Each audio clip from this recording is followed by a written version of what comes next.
Gila bro, pusing 7 keliling gak sih zaman sekarang? Stop dulu, tahan jari lu yang gatal mau komentar. Alah, paling SMK jilid 2. Lu salah besar bro. Yang mau kita bahas ini beda kasta. Ini bukan proyek sekolahan yang tiba-tiba diklaim jadi mobil nasional. Ini adalah I2C atau Indigenous Indonesian Care, proyek yang lahir langsung dari rahim Kementerian Pertahanan buat menjaga harga diri bangsa. Nggak main-main. Desainnya digarap oleh legenda Italia yang biasa bikin Lamborghini dan BMW. Visinya ngeri. Kita mau pakai strategi loncat katakanlah iPhone buat mengejar ketertinggalan 50 tahun industri otomotif kita. Apakah ini cuma mimpi siang bolong? Atau awal kebangkitan raksasa otomotif Indonesia yang sesungguhnya? Sebelum lu skeptis, tekan tombol subscribe dan nyalain loncengnya sekarang juga. Kenapa? Karena info A1 soal kedaulatan teknologi dan mentalitas baja kayak gini gak akan lu temuin di sekolah manapun. Biar kita pinter bareng, bangga bareng, udah oke kita. Gas!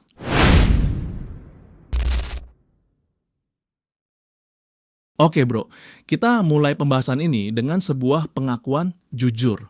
Sebuah sesi curhat nasional dulu sebelum kita masuk ke data. Gua tahu persis apa yang ada di kepala lu sekarang. Gua tahu persis komentar apa yang sudah lu ketik tapi belum lu kirim. Setiap kali ada berita tentang mobil nasional atau mobil buatan Indonesia, refleks pertama kita pasti skeptis. Refleks pertama kita pasti sinis. Ah, palingan lelucon lagi. Ah, palingan SMK jilid 2. Ah, palingan cuma ganti logo doang buat pencitraan politik. Sakit bro, jujur, sakit rasanya punya trauma kolektif kayak gitu. Kita sudah terlalu sering diberi harapan palsu, sampai-sampai kita takut berharap lagi. Kita jadi bangsa yang sinis sama kemampuan diri sendiri. Tapi, hari ini, detik ini, gue minta tolong sama lu. Tolong simpan dulu trauma itu di laci. Tolong buka pikiran lu selebar-lebarnya. Karena apa yang bakal gue bahas ini beda kasta. Kita sedang membicarakan I2C atau I2C, Indigenous Indonesian Car. Dan poin pertama ini, gua kasih judul tegas, bukan SMK jilid 2. Ini proyek strategis pertahanan. Mari kita bedah kenapa gua berani bilang ini beda kasta. Pertama, lihat siapa bapaknya. Lihat siapa yang membidani kelahirannya. Proyek mobil massal di masa lalu itu seringkali lahir dari inisiatif komersial, inisiatif sekolah atau swasta yang kemudian digoreng jadi isu nasional. Modalnya terbatas, napasnya pendek, dan orientasinya jualan. Kalau nggak laku, ya tutup. Tapi I2C, dia lahir dari rahim PT Teknologi Militer Indonesia atau TMI. Ini bukan PT sembarangan. Ini adalah entitas strategis yang berada langsung di bawah pengawasan Kementerian Pertahanan Republik Indonesia. Dia berafiliasi langsung dengan program modernisasi alat utama sistem persenjataan atau alutsista. Lu paham bedanya? Kalau mobil komersial biasa tujuannya cari untung. Itu sih tujuannya adalah kelangsungan hidup bangsa. Fokus utamanya bukan buat saingan sama Avanza atau Expander di jalan raya. Bukan. Fokus utamanya adalah kemandirian. Teknologi mobilitas militer negara lewat Kementerian Pertahanan. Sadar betul bahwa kita nggak boleh selamanya bergantung pada mobil Jeep buatan Amerika atau Land Rover buatan Inggris atau Toyota buatan Jepang untuk mengangkut tentara kita. Kenapa? Karena ada satu mimpi buruk yang menghantui setiap ahli strategi militer di dunia. Embargo. Bayangkan skenario buruk ini bro, bayangkan Indonesia terlibat konflik, bayangkan negara asing yang memproduksi mobil-mobil operasional TNI itu tiba-tiba memusuhi kita. Apa yang mereka lakukan? Mereka stop kirim suku cadang, mereka stop kirim onderdil, mereka kunci teknologinya dari jauh. Akibatnya, ribuan kendaraan TNI mogok, nggak bisa jalan, pasukan kita lumpuh. Kita kalah bukan karena nggak punya peluru, tapi karena mobilnya nggak bisa dinyalakan. Itulah alasan kenapa I2C lahir. I2C lahir dari visi kedaulatan teknologi. Ini adalah bagian dari rancangan besar Indonesia Mandiri 2045. Kita harus punya kendaraan taktis, ringan yang bisa kita bikin sendiri. Kita servis sendiri, dan kita modifikasi sendiri di tanah air kita. Jadi, tolong jangan samakan I2C dengan proyek mobil SMK yang dirakit anak sekolah. I2C ini proyek yang menyangkut nyawa prajurit dan kedaulatan negara. Level keseriusannya langit dan bumi. Sekarang, mari kita bicara soal spesifikasi. Apakah ini cuma mobil biasa yang dikasih cat loreng? Tentu tidak. I2C dirancang dengan standar military grade alias standar militer. Apa bedanya sama mobil sipil? Mobil sipil didesain buat kenyamanan, buat jalan mulus, buat irit bensin. Mobil militer didesain buat disiksa. Struktur rangka atau sasisnya jauh lebih kuat, lebih tebal, dan lebih kaku dibandingkan mobil penumpang biasa. Dia harus tahan banting di medan lumpur, medan berbatu. Bahkan harus siap kalau perlu dipasangi lapisan anti peluru ringan, suspensi dan kaki-kakinya dirancang untuk mobilitas tinggi di medan ekstrem Indonesia. Lu tahu sendiri kan, hutan Kalimantan atau Papua kayak apa. Mobil biasa pasti rontok bro, itu sih didesain buat menari di atas medan neraka itu. Dan yang paling bikin gua bangga, pengembangan I2C ini bukan kerja sendirian. Ini adalah orkestra industri pertahanan dalam negeri. PU T2MI berkolaborasi dengan raksasa lain seperti PT Pindad. Tujuannya satu, memastikan komponen kunci bisa diproduksi secara lokal. Targetnya nggak main-main. Pada tahun 2025 ini mereka mengejar TKDN atau tingkat komponen dalam negeri di atas 60-70%. Lu bayangin angka 70% itu. Itu angka yang tinggi banget buat industri otomotif yang kompleks. Artinya, 70% bagian dari mobil itu. Mulai dari baja rangkanya, karet bannya, kaca jendelanya, sampai mungkin sebagian sistem penggeraknya adalah buatan anak bangsa, dibuat di Bandung, di Cilegon, di Surabaya. Ini memastikan bahwa kalaupun dunia luar menutup pintu dagang sama kita masih bisa bikin mobil ini, kita masih bisa ganti olinya, ganti onderdilnya, mesin pertahanan kita tetap jalan. Lalu, apakah ini cuma janji manis di atas kertas proposal? Apakah ini cuma gambar 3 dimensi doang? Sekali lagi, tidak. Fakta di lapangan per akhir tahun 2025 menunjukkan bahwa proyek ini nyata dan fungsional. I2C telah melewati serangkaian uji jalan atau road test yang berat. Dia sudah diuji di tanjakan terjal, direndam di sungai, dipanaskan di terik matahari tropis, dan dia lolos. Bahkan, unit-unit awal sudah mulai didistribusikan untuk kebutuhan operasional komando di lingkungan TNI. Jadi, kalau lu lihat ada mobil gagah, desainnya futuristik tapi simple, warawiri di markas TNI atau dipakai komandan rayon militer di daerah perbatasan. Besar kemungkinan itu adalah I2C, bukan lagi mobil impor. Ini membuktikan bahwa I2C bukan komoditas politik 5 tahunan. Ini bukan janji kosong kampanye. Ini adalah barang jadi, barang yang bisa dipegang, bisa dinaiki, dan bisa diandalkan. Dukungan penuh negara menjadi kunci.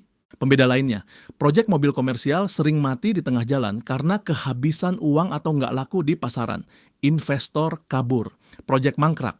Tapi I2C, dia didukung oleh APBN Pertahanan. Dia masuk dalam prioritas riset pertahanan. Negara membeli riset ini. Negara memastikan proyek ini punya napas panjang. Dari fase coret-coretan di kertas. Jadi purwarupa. Sampai masuk jalur produksi massal. Semuanya dikawal. Kenapa negara mau keluar uang banyak? Karena bagi negara, kemandirian itu harganya tak ternilai. Gua mau ajak lu pakai sebuah analogi emosional biar pesannya menancap di hati. Bayangkan Indonesia adalah sebuah keluarga besar yang tinggal di rumah yang sangat luas. Tapi pagarnya sering diintip orang asing. Selama ini, keluarga Indonesia kalau mau jaga rumah harus sewa penjaga keamanan dari tetangga. Penjaganya hebat, galak. Tapi kita harus beli makanannya dari tetangga itu terus. Dan kalau tetangganya lagi marah, dia bisa panggil penjaga itu pulang. Keluarga Indonesia jadi was-was. Kita nggak pernah benar-benar aman. Nah, I2C ini adalah keputusan kepala keluarga untuk melatih penjaga sendiri. Mungkin awalnya penjaga lokal ini nggak sekeren penjaga impor. Mungkin awalnya larinya belum secepat kilat. Tapi dia lahir di rumah kita, makan dari dapur kita. Dan dia setia mati sama kita. Dia nggak akan menurut sama perintah tetangga. Dia cuma menurut sama kita. Itulah esensi dari I2C. Ini adalah langkah besar menuju Indonesia sebagai kekuatan militer mandiri di Asia Pasifik. Negara-negara tetangga mungkin punya mobil canggih, tapi kalau mobilnya hasil beli semua, mereka sebenarnya rapuh. Kita sedang membangun fondasi beton bertulang. Analisis utamanya jelas, menyamakan I2C dengan SMK adalah kekeliruan logika yang fatal. SMK itu proyek komersial. I2C itu proyek geopolitik, tujuannya bukan buat gaya-gayaan di mall, tujuannya adalah memastikan bahwa di masa depan, mobilitas prajurit Indonesia tidak bergantung pada belas kasihan asing. Jadi bro, Mulai hari ini, mari kita ubah pola pikir kita kalau lu dengar nama I2C. Jangan sinis, berikan rasa hormat. Karena di setiap baut yang terpasang di mobil itu, ada doa agar bangsa ini berdaulat. Ada ikhtiar agar kita bisa berdiri di atas kaki sendiri. Tapi, gua tahu pertanyaan lu selanjutnya. Oke bang, idenya bagus, tujuannya mulia. Tapi kita kan ketinggalan teknologi otomotif 50 tahun dibanding Jepang atau Jerman. Gimana caranya kita mengejar? Masa kita mulai dari nol belajar bikin roda? Nah, disinilah letak kejeniusan strategi I2C. Mereka nggak mau menemukan kembali roda. Mereka nggak mau buang waktu puluhan tahun riset dari nol. Mereka pakai strategi cerdas yang dipakai sama iPhone dan VinFast. Strategi apa itu? Namanya jalan pintas cerdas atau loncat katak. Gimana caranya kita bisa punya mobil canggih dalam waktu singkat tanpa melanggar hukum dan tetap diakui sebagai karya anak bangsa. Di poin selanjutnya, gua bakal bongkar rahasia dapur strategi ini. Lu bakal kaget, ternyata cara ini sangat lazim di dunia modern dan justru membuktikan kalau kita pinter cari peluang. Penasaran? Jangan kemana-mana, tetap di Tarik Tuas. Oke, kita gas. Oke bro, kita masuk ke poin kedua. Poin yang sering banget jadi bahan pembicaraan para warganet yang maha benar tapi kurang baca. Lu pasti sering dengar kalimat sinis begini, ah mobil nasional apaan, paling cuman ganti logo doang. Atau, ala itu mah mesinnya buatan Cina, kita cuma bikin bodinya. Dengar kalimat itu bikin telinga panas kan? Bikin kita merasa bangsa ini bisanya cuma meniru. Tapi, tahan dulu emosi lu. Hari ini gua mau ajak lu bedah strategi tingkat tinggi yang dipakai oleh orang-orang jenius di balik proyek I2C. Gua mau kasih tahu lu satu rahasia. Di dunia otomotif modern, belajar dari yang terbaik dengan cerdas itu bukan aib. Itu adalah strategi bertahan hidup. Itu adalah cara paling masuk akal buat kita yang sudah ketinggalan kereta selama 50 tahun. Poin kedua ini gua kasih judul, Jalan Pintas. Cerdas, strategi loncat katak. Mari kita bicara realita pahit dulu biar kita sadar diri. Industri otomotif dunia itu sudah lari kencang banget. Jepang sudah riset mesin sejak zaman Perang Dunia Kedua, Jerman udah bikin mobil sejak seabad lalu. Amerika sudah punya Ford sejak zaman dahulu.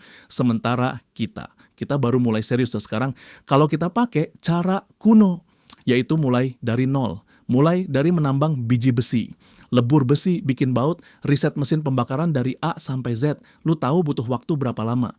Bisa 20 sampai 30 tahun, bro. Dan pas kita selesai riset 30 tahun lagi, dunia sudah berubah. Mobil sudah terbang mungkin. Kita bakal tetap ketinggalan. Kita bakal jadi bangsa yang lari di tempat, capek sendiri dan akhirnya menyerah. Makanya, PT Teknologi Militer Indonesia dan para pemikir strategis di Kementerian Pertahanan memilih jalan lain. Jalan yang disebut leapfrogging atau loncat katak. Strategi apa itu? Simpelnya gini, kita nggak perlu menemukan kembali roda. Kita pakai roda yang sudah ada. Tapi kita yang tentukan kemana roda itu menggelinding. Per tahun 2025, I2C menggunakan strategi global yang sangat lazim di industri otomotif modern, yaitu berbagi platform atau platform sharing. Apa itu berbagi platform? Bayangkan lu mau bikin nasi goreng spesial ala Indonesia. Apakah lu harus menanam padinya sendiri? Apakah lu harus memelihara ayamnya sendiri sampai bertelur? Apakah lu harus menanam bawangnya sendiri? Enggak kan? Itu konyol namanya. Lu beli beras terbaik dari petani mitra. Lu beli telur dari peternak mitra.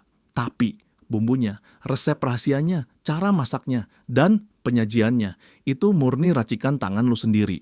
Rasanya jadi rasa khas Indonesia. Itulah yang dilakukan I2C. I2C memanfaatkan sasis dan teknologi baterai dari mitra strategis global. Kita ambil bahan baku terbaik yang sudah teruji.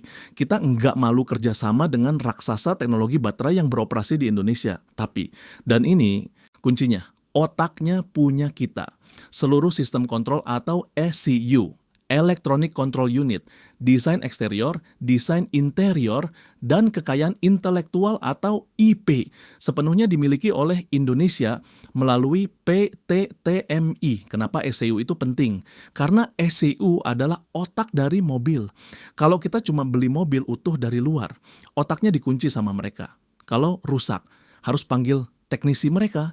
Kalau mau dimodifikasi buat perang, nggak bisa. Tapi kalau ECU-nya kita yang pegang, kita yang program, kita bebas. Kita mau setel mobil ini buat ngebut, bisa. Mau disetel irit, bisa. Mau diintegrasikan sama sistem rudal sekalipun, bisa. karena kode kuncinya milik kita.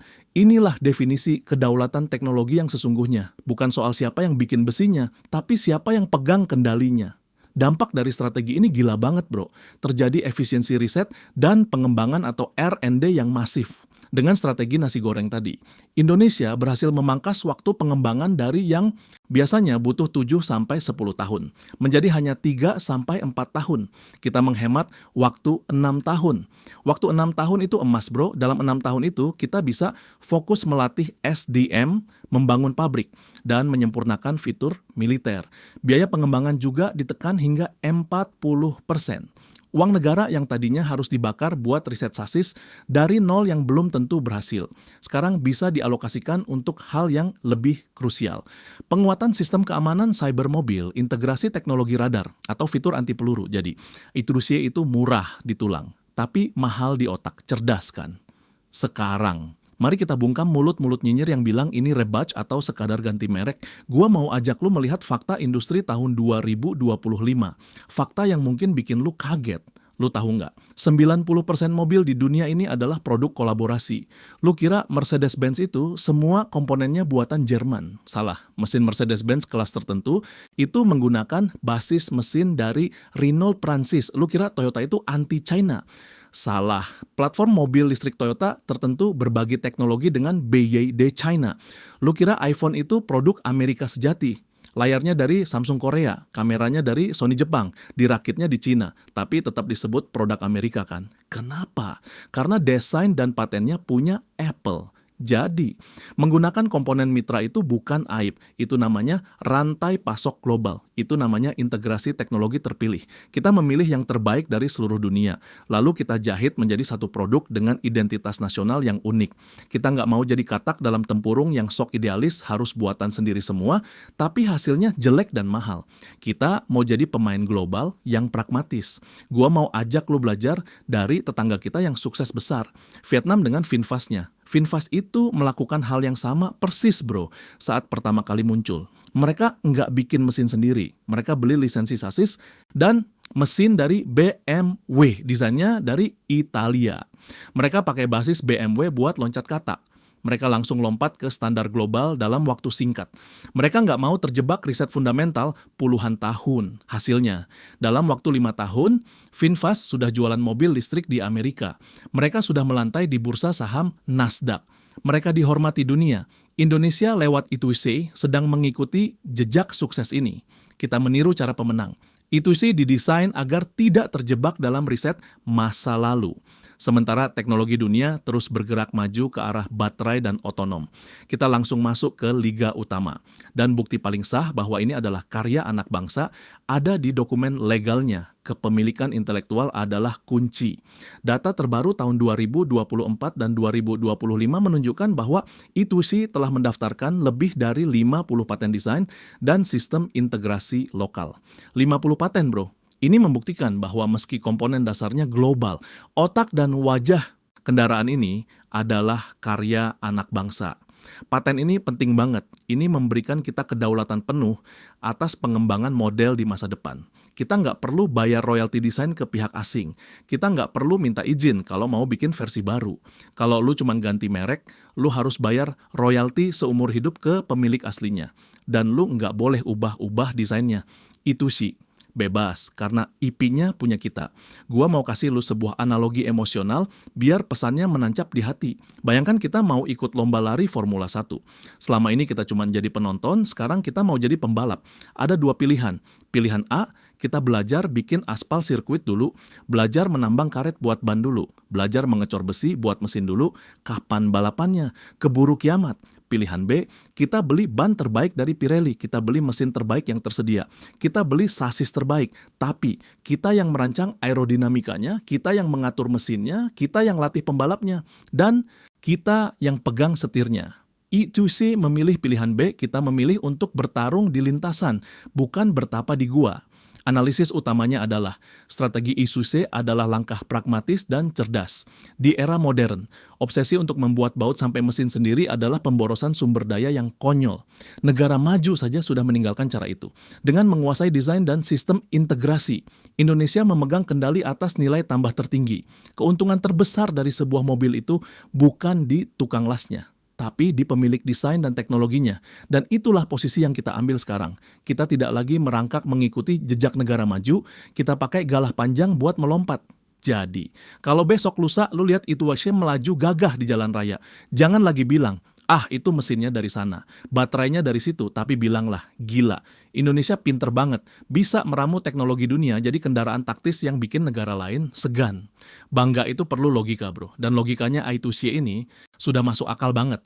Tapi, ngomong-ngomong soal desain, tadi gue sempat singgung, kalau kita nggak mau bikin mobil yang tampangnya kayak kaleng kerupuk, kita mau mobil yang ganteng, yang bikin musuh gemetar, dan bikin rakyat bangga kalau melihatnya. Gimana caranya bikin mobil ganteng kalau kita belum punya pengalaman desain mobil puluhan tahun? Ternyata, itu sih lagi-lagi melakukan langkah gila. Kita nggak segan-segan menggandeng legenda desain dunia. Orang yang biasa menggambar Lamborghini dan BMW, sekarang menggambar mobil buat Tentara Nasional Indonesia. Siapa mereka? Dan sekeren apa sih tampang mobil nasional masa depan kita ini? Di poin selanjutnya, gua bakal bongkar kolaborasi kelas dunia yang bikin Isuze ini layak disebut karya seni, bukan cuman alat transportasi.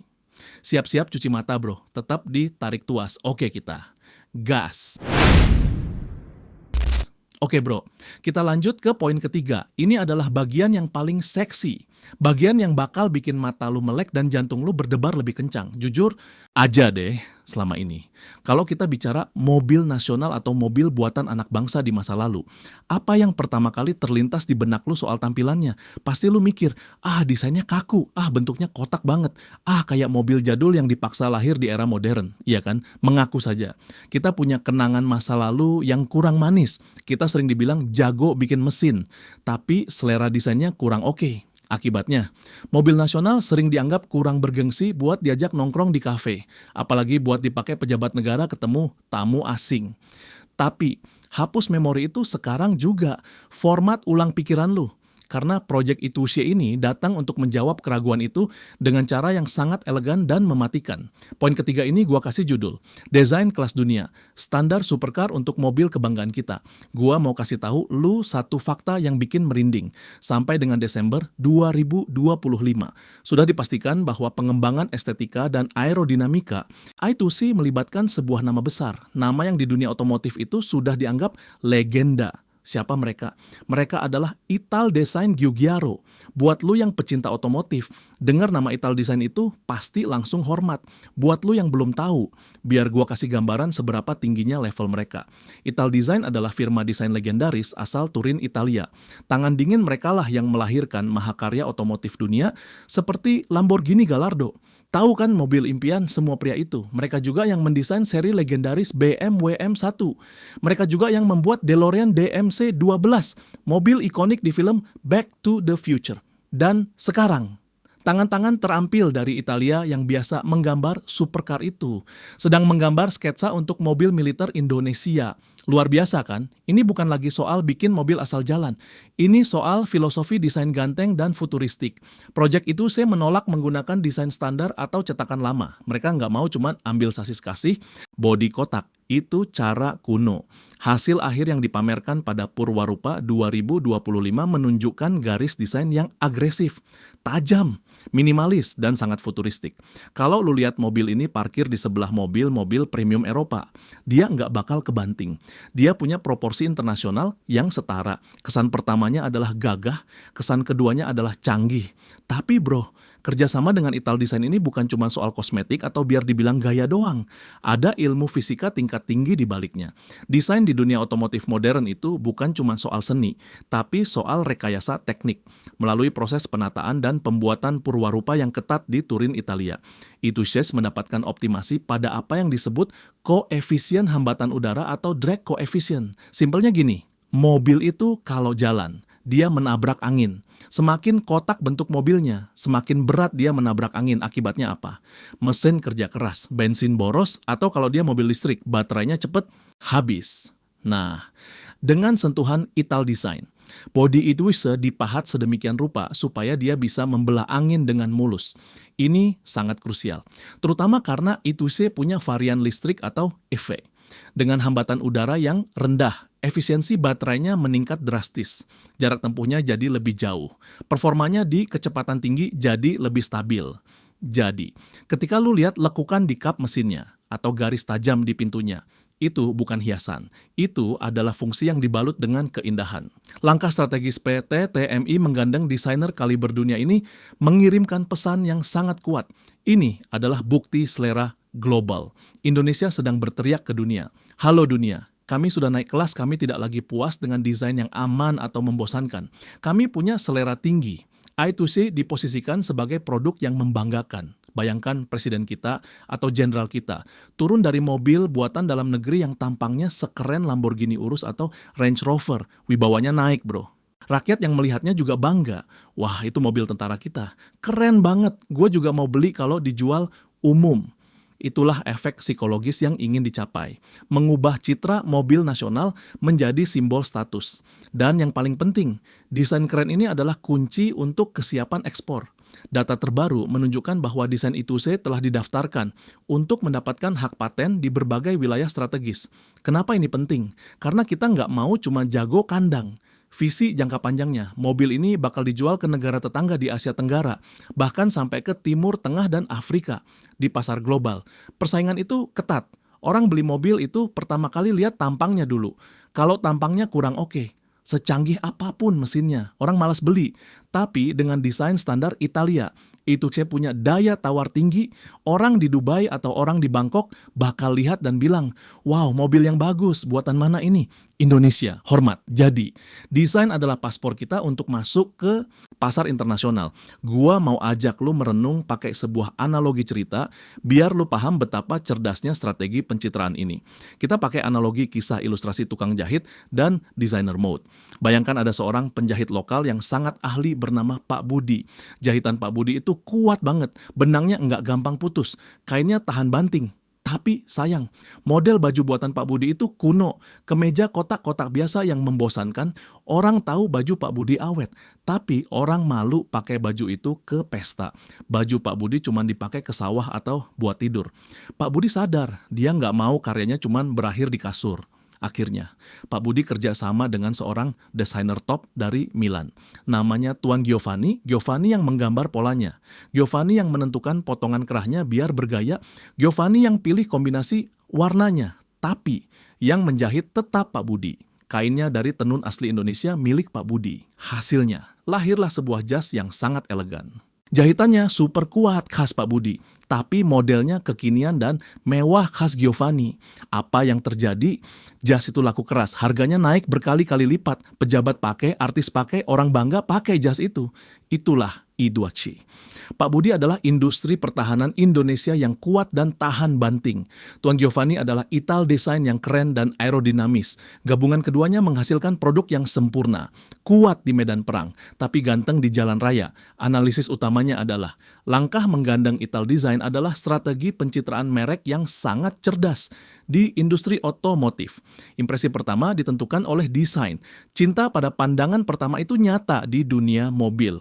Dengan menyuntikkan DNA desain dari Italia yang dipadukan dengan integritas teknologi pertahanan Indonesia. I2C tampil sebagai simbol kemajuan bangsa yang gagah, modern, dan sangat kompetitif di liga utama otomotif dunia. Kita nggak lagi minder, kita nggak lagi malu. Kalau nanti mobil ini rilis, gue yakin. Poster mobil I2C bakal ditempel di dinding kamar anak-anak kecil Indonesia. Bersanding dengan poster Ferrari atau Bugatti, karena memang sekeren itu. Tapi bro, mobil sekeren dan secanggih ini pasti butuh biaya produksi yang nggak sedikit. Kalau langsung dijual ke masyarakat umum lawan Avanza atau HR-V, mungkin berat di harga atau jaringan servisnya yang belum siap. Terus gimana caranya industri ini bisa hidup di tahap awal? Siapa yang bakal beli mobil-mobil pertama ini supaya pabriknya bisa beroperasi terus? Ternyata, pemerintah sudah menyiapkan skenario jenius bernama pasar terjamin atau guaranteed market. Sebuah strategi napas buatan yang bikin industri ini dijamin nggak bakal mati muda. Apa itu pasar terjamin dan kenapa ini bikin pabrikan Jepang dan Cina ketar-ketir melihat potensi kita? Di poin selanjutnya, gue bakal bedah strategi pasar yang bikin I2C punya nyawa panjang sebelum bertarung di hutan rimba pasar bebas. Tetap ditarik tuas. Oke, kita gas. Oke bro, tarik napas lagi. Kita sudah bahas desain yang ganteng, kita sudah bahas teknologi yang cerdas, tapi sekarang gue mau ajak lu bicara soal nyawa dalam dunia bisnis. Nyawa itu bukan modal, nyawa itu adalah penjualan. Lu bisa bikin produk paling canggih sedunia, desainnya paling keren sealam semesta. Tapi kalau enggak ada yang beli, ya mati, bangkrut, selesai sudah. Banyak proyek mobil nasional di masa lalu layu sebelum berkembang gara-gara ini. Mereka bingung mau jual ke siapa, mau lawan Toyota, berat, mau lawan Honda, susah. Masyarakat masih ragu, dealernya sedikit, onderdilnya susah dicari, akhirnya pabriknya tutup, investasinya mangkrak, dan kita jadi bahan ketawaan lagi. Tapi, belajar dari sejarah pahit itu. Strategi I2C kali ini beda total. Strategi yang dipakai benar-benar matang, licin, dan taktis. Poin keempat ini gue kasih judul, target pasar jelas. Pasar terjamin dan kedaulatan industri. Pemerintah kita di tahun 2025 ini sedang memainkan catur langkah kuda. Mereka menerapkan strategi yang disebut guaranteed market atau pasar terjamin. Apa maksudnya? Simpelnya gini, sebelum mobil I2C ini dijual ke elu, ke gua, atau ke masyarakat umum, pemerintah yang bakal borong duluan. Kebijakan tegas telah ditetapkan, mulai tahun 2025 sampai 2026. I2C akan menjadi prioritas utama sebagai kendaraan operasional dinas. Siapa yang pakai? Kementerian, lembaga negara, TNI, dan Polri. Lu bayangin bro, ada berapa ribu kantor dinas di Indonesia, ada berapa ribu polsek dan koramil dari Sabang sampai Merauke. Semuanya butuh mobil operasional, dan mobil itu wajib pakai I2C. Langkah ini memastikan adanya permintaan atau demand yang stabil sejak hari pertama pabrik beroperasi. Pabrik nggak perlu pusing mikirin iklan, nggak perlu pusing mikirin diskon perang harga. Pesanan sudah menumpuk di meja. Mesin produksi bisa jalan terus kapasitas penuh dalam ilmu ekonomi. Ini krusial banget buat mencapai titik impas atau break-even point dengan cepat. Kalau pabriknya untung cepat, mereka punya uang buat riset lagi, buat menambah canggih lagi, industrinya jadi sehat, industrinya punya napas yang panjang. Ini bukan pemaksaan, tapi ini adalah keberpihakan. Negara hadir sebagai pembeli pertama alias off-taker untuk produk anak bangsanya sendiri. Dan momentumnya pas banget bro, kita punya instruksi Presiden nomor 7 tahun 2022 tentang penggunaan kendaraan listrik. Sejalan dengan aturan itu, varian I2C berbasis listrik atau EV diposisikan untuk menggantikan ribuan unit kendaraan dinas pemerintah yang sudah tua dan boros bensin. Data akhir tahun 2025 menunjukkan potensi serapan awal yang gila-gilaan nih. Diperkirakan ada 10.000 hingga 15.000 unit I2C yang bakal dipesan hanya dari sektor pengadaan pemerintah. 10.000 unit bro, itu angka yang masif. Buat sebuah merek baru, kalau satu mobil harganya taruhlah 500 juta, lu hitung sendiri berapa triliun perputaran uang yang terjadi di dalam negeri. Uang itu nggak lari ke Jepang, nggak lari ke Cina. Uang itu berputar di Cikarang, berputar di pemasok ban lokal, berputar di tukang jok lokal. Ini memberikan fondasi finansial yang kuat bagi industri I2C tanpa harus langsung berdarah-darah bergantung pada penjualan retail ke masyarakat umum yang biasanya rewel dan banyak maunya. Selain pasar pemerintah sipil. Jangan lupa siapa bapak dari proyek ini? Kementerian Pertahanan. I2C varian taktikal akan menjadi standar baru kendaraan mobilitas ringan TNI. Ini membangun sebuah citra produk atau branding yang sangat kuat.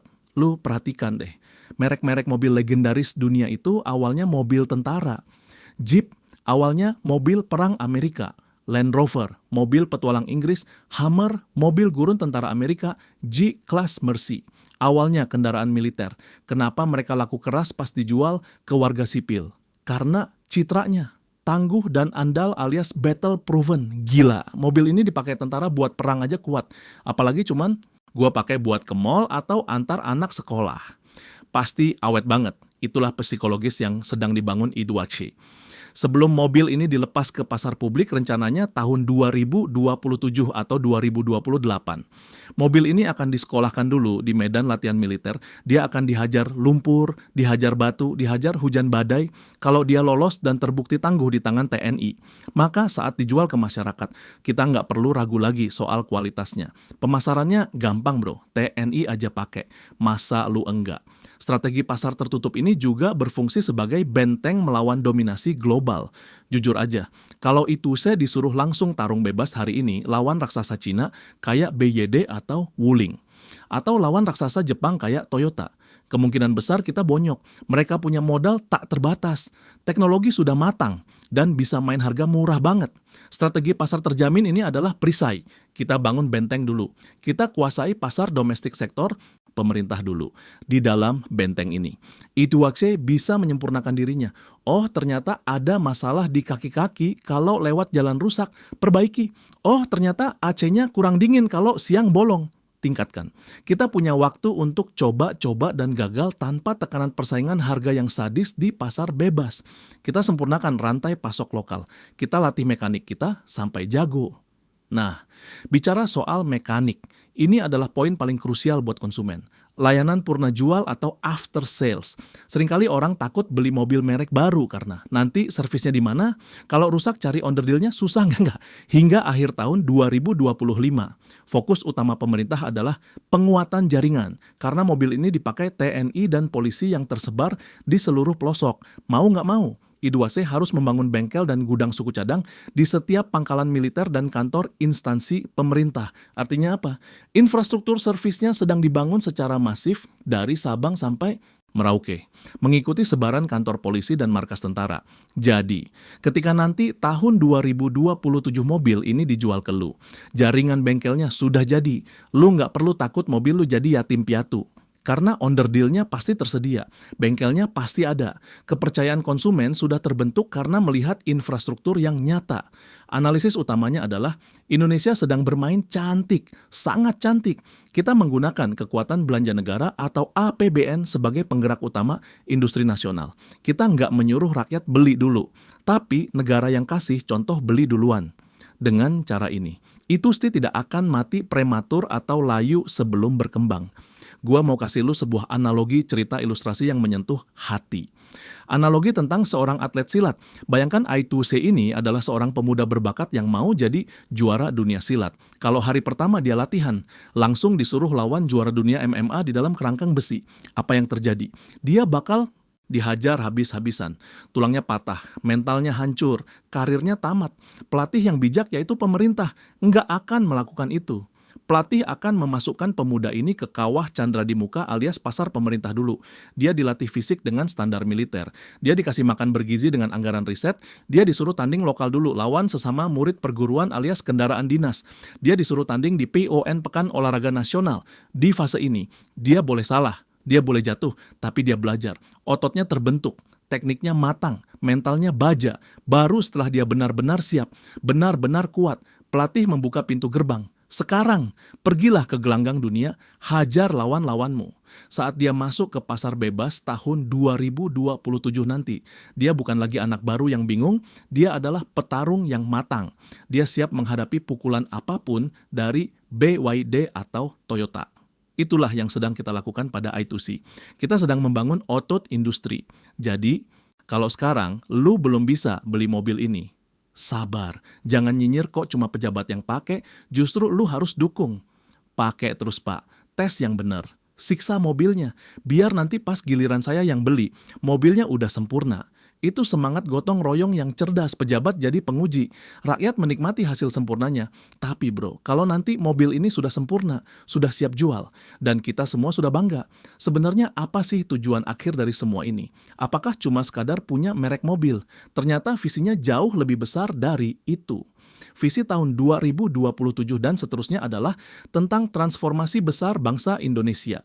Dari bangsa yang cuma bisa jadi konsumen dan tukang jahit, menjadi bangsa produsen dan pemilik teknologi. Kenapa ITUSI ini adalah pertaruhan harga diri bangsa yang terakhir? Dan kenapa kalau proyek ini gagal? kita mungkin nggak akan punya kesempatan kedua selamanya. Di poin penutup nanti, gue bakal rangkum semua ini jadi satu kesimpulan yang bakal bikin lu pengen berdiri dan hormat sama merah putih. Siapkan mental lu, karena ini penutup yang emosional. Tetap ditarik tuas, kita gaspol sampai garis finish. Oke bro, kita sudah sampai di babak final, babak penentuan. Dari awal kita sudah bedah soal E2C ini bukan project main-main. Kita sudah bicara soal strategi loncat katak pakai platform global. Kita sudah pamer desain ganteng dari Italia. Kita juga sudah tenang karena pasarnya dijamin oleh negara. Tapi semua itu hanyalah batu bata.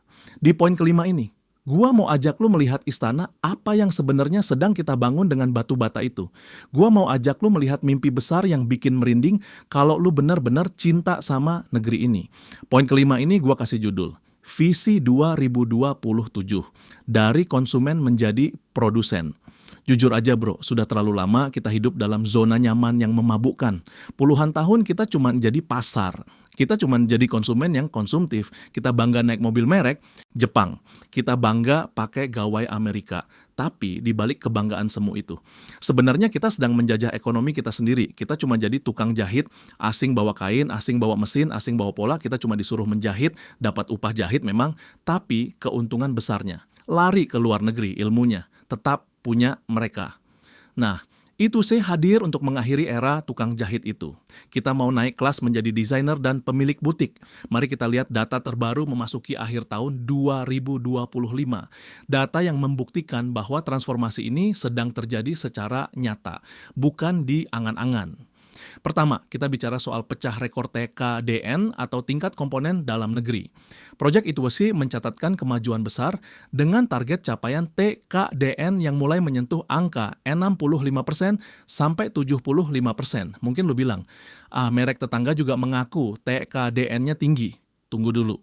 Bedakan TKDN rakitan dengan TKDN kemandirian. Mobil merek asing yang dirakit di Cikarang mungkin TKDN-nya tinggi karena mereka hitung tenaga kerja dan biaya perakitan.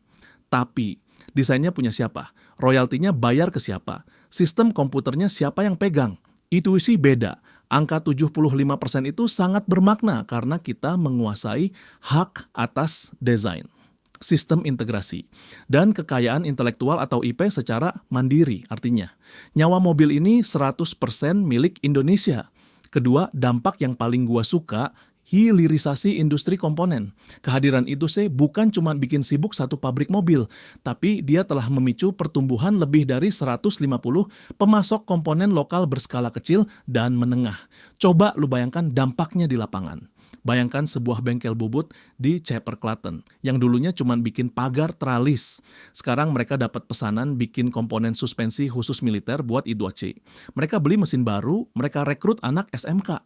Bayangkan sebuah perusahaan rintisan teknologi di Bandung yang isinya anak muda jenius pemrograman. Dulu mereka bingung mau kerja di mana. Sekarang mereka dikontrak buat bikin perangkat lunak dashboard I2C. Indonesia kini tidak hanya menjahit bodi. Kita mulai memproduksi modul elektronik. Kita mulai bikin perangkat lunak. Inilah yang disebut ekosistem. Mobil nasional itu bukan cuma soal satu merek, tapi soal ribuan pabrik kecil yang hidup di belakangnya. Ini adalah gotong royong industri yang sesungguhnya. Lalu, kapan kita rakyat biasa bisa mencicipi mobil ini? Data perencanaan strategis PT TMI dan mitra manufaktur menunjukkan sebuah tanggal merah di kalender kita. Agenda produksi massal 2027. Fase ini disebut kesiapan pasar atau market readiness. Ya, setelah sukses diuji coba, disiksa, dan disempurnakan oleh instansi pemerintah dan militer sepanjang 2025 sampai 2026 pada tahun 2027. E2C dijadwalkan mulai membuka pemesanan untuk masyarakat umum. Akan ada varian SUV yang tangguh buat lu yang suka petualang, dan ada varian kendaraan listrik kota atau city car yang lincah buat lu yang tinggal di Jakarta atau Surabaya. Saat hari itu tiba, itu adalah hari kemenangan konsumen Indonesia. Lu punya pilihan, lu nggak harus beli merek asing.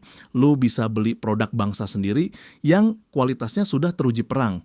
Dan yang paling strategis adalah soal kemandirian ekonomi dan devisa.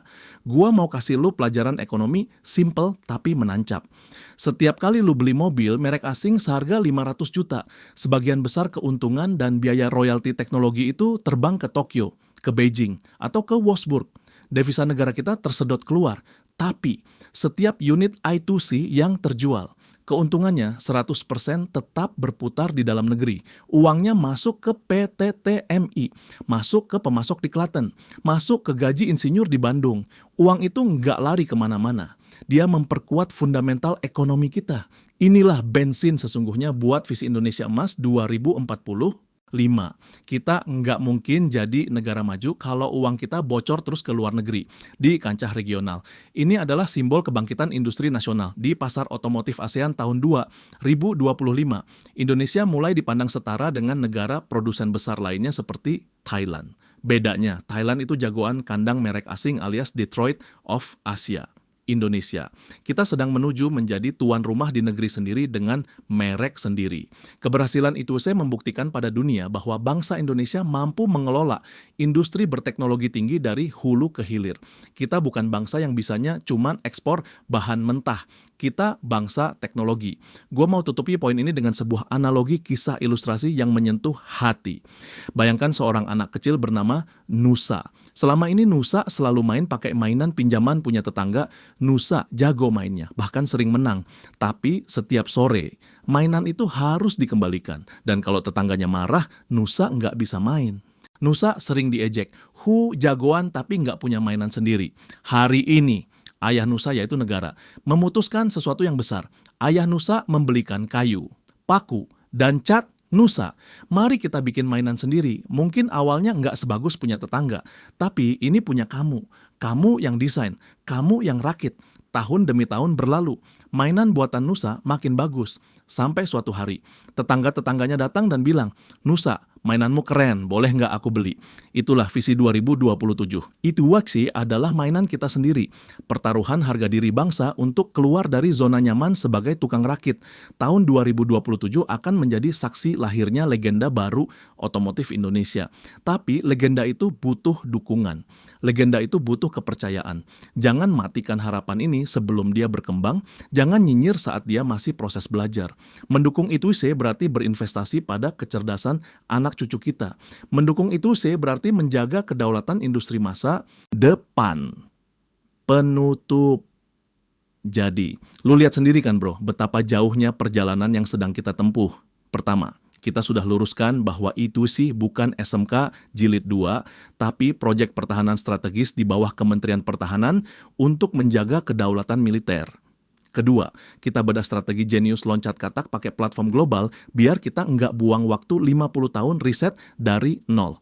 Ketiga, kita bangga karena desainnya digarap legenda dunia Ital Design, membuktikan selera kita sudah kelas internasional. Keempat, kita tenang karena pasarnya dijamin pemerintah lewat kendaraan dinas. Jadi pabriknya nggak bakal mati muda. Dan kelima, kita optimis menatap tahun 2027 sebagai era di mana kita berubah dari konsumen menjadi produsen tuan rumah. Kesimpulannya cuma satu, ITUC adalah bukti bahwa Indonesia sedang bangun tidur. Raksasa ini sedang menggeliat. Kita sedang membangun fondasi agar anak cucu kita nanti nggak perlu lagi minder sama bangsa asing. Tantangan masa depan. Pilihan, sikap. Sekarang gua mau lempar pertanyaan serius ke lu. Setelah tahu fakta di balik dapur ITUC ini. Pilihan A, tim skeptis abadi. Lu tetap sinis, tetap menghina usaha bangsa sendiri, dan lebih bangga pakai produk asing seumur hidup. Pilihan B, tim garda depan. Lu siap kasih dukungan moral. Lu siap mengawal proyek ini agar tetap lurus dan tidak dikorupsi. Dan lu siap menjadi salah satu pemilik pertama mobil nasional ini saat rilis nanti demi kebanggaan merah putih. Mana pilihan lu? Tim skeptis atau tim garda depan? Tulis jawaban dan alasan lu di kolom komentar di bawah. Gua pengen lihat seberapa banyak patriot yang rindu mobil nasional yang sesungguhnya di channel Tarik Tuas. Terakhir, gua mau lu lakuin satu hal penting. Tekan tombol like kalau video ini membakar semangat nasionalisme lu.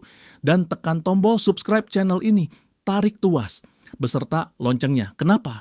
Karena wawasan strategis dan optimisme masa depan kayak gini nggak akan lu temuin di tongkrongan yang isinya cuman keluhan. Kita dukung karya anak bangsa, kita jaga kedaulatan kita. Kalau bukan kita, siapa lagi? Indonesia Maju 2045, you are in control. Cabut disclaimer. Video ini adalah analisis industri dan kebijakan publik berdasarkan data proyek ITUC. PTTMI. dan Kementerian Pertahanan hingga akhir tahun 2025. Informasi mengenai spesifikasi, mitra desain, dan jadwal produksi merujuk pada publikasi rencana strategis yang tersedia saat naskah ini dibuat. Keberhasilan proyek bergantung pada konsistensi, kebijakan, dan dukungan pasar di masa depan.